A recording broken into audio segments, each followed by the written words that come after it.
I'm trying to understand, you mentioned a little bit about this earlier, but who created the autism or the disease for a child that didn't have a choice?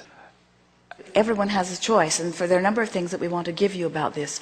First and foremost, every one of you who makes the decision to come forth into these physical bodies has full view of the physical body you're coming into before you come.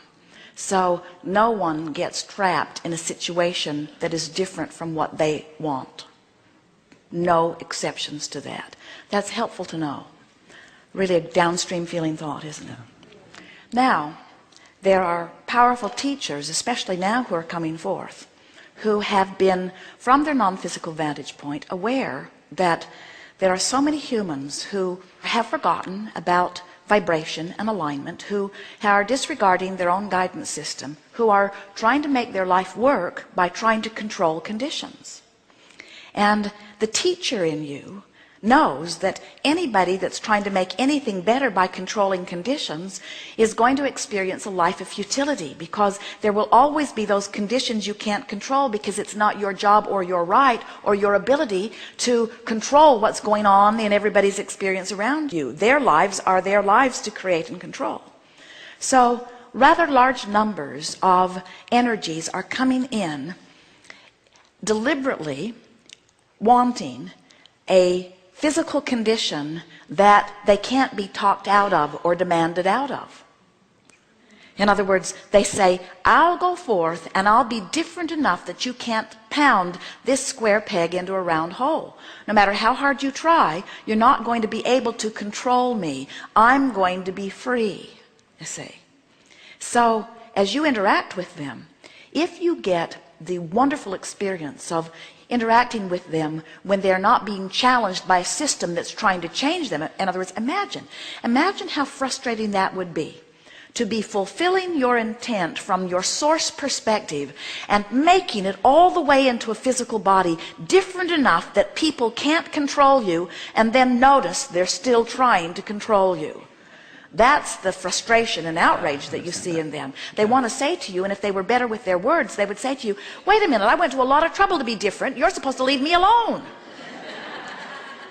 And those that are in an environment where somebody's not now trying very hard to make them normal, you called it a disability, they would call it an advantage. In other words, from source perspective, it would go something like, I've decided that I'm going to take the powerful being that I am, and I'm going to go forth into a physical experience, and I'm going to be different enough that you can't control me, which means I'm going to be one of the few people on the planet that you'll ever meet that knows that I am free, because I choose freedom over your approval of me.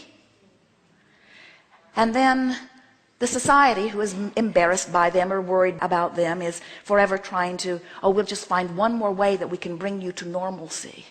And they've come forth to say, we didn't want to be like you, that's why we chose to be different. We've come to offer a message that there is balance and value in our differences. We've come to teach unconditional love. Most people talk about unconditional love, but they don't live it. Most people say, oh, you're so sweet, I love you under those conditions, and you are so strange, I cannot love you under those. So if you would just be more like that, it would be ever so kind to me, because I want to love you, and if you were more like that, I would be able to love you. So just try to change a little bit so that I can feel better.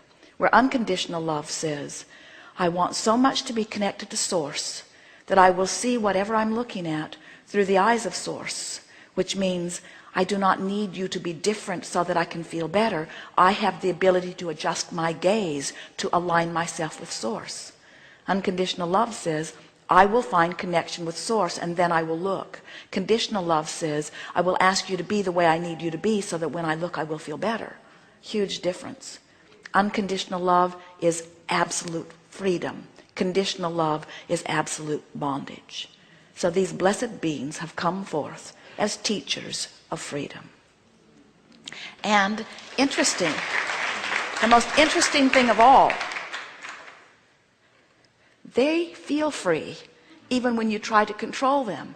It's such an interesting thing. So the autistic child feels free and isn't worried about anything. Have you noticed? Exactly. And the people that are trying to get them to be different so that they can feel better are in absolute bondage. Right. And the child says, I don't know what your problem is. And the teacher or parent says, you're the problem. And the child says, you kind of need to get over that because I can't change. If you're going to interact with me, you've got to discover unconditional love. And when you do, you'll be free like me. And then maybe so many of us won't have to come forth autistically in order to teach this to you. They're having a very good time. Yeah. Watch them up close and feel the joy of their being. And tell them, you need not change a hair for me. Bless you. That's right. Thank you.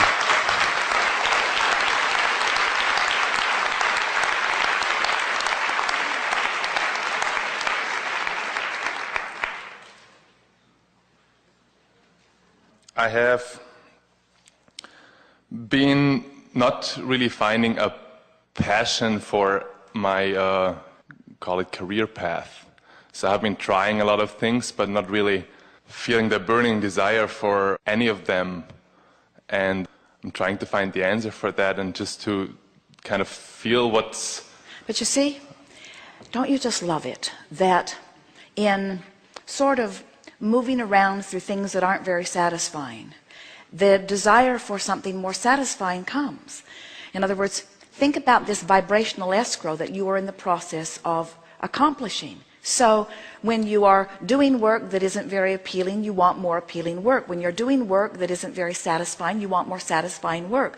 When your work feels not uplifting enough, you want to be more of an uplifter. When your work doesn't pay enough, you want it to pay more. When the people that you are working with don't recognize your value, you want your value to be more noted. When you don't feel that your work is important enough to make a difference, you want your work to make a difference. So all of this time that you are spending as you are sort of sifting through is creating a vibrational escrow. And it's so interesting. Jerry and Esther were having this discussion as they were driving up yesterday. Once something manifests in your experience, it feels so easy to have accomplished it once it happens, where before it happens it doesn't feel so easy to you.